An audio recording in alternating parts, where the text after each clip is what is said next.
Alright, today we've got a DuraMax Flo and Go fuel caddy, 14-gallon capacity.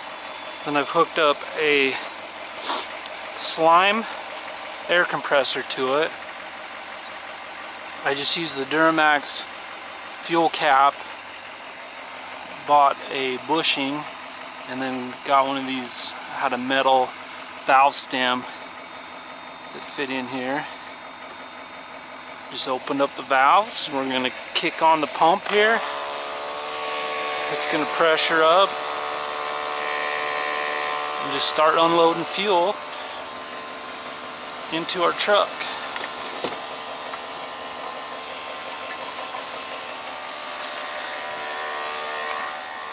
You can hear it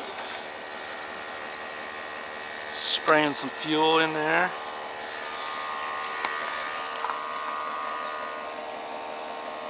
Truck's almost full on fuel.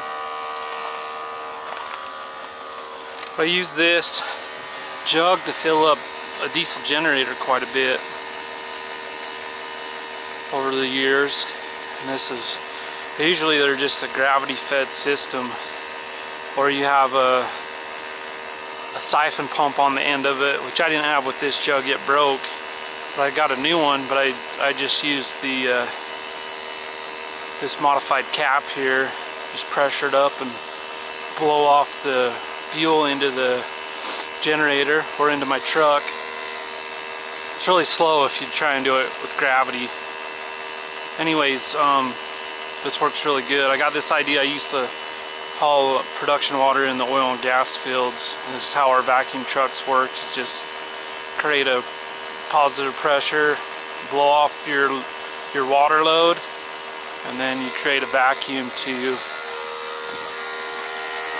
load.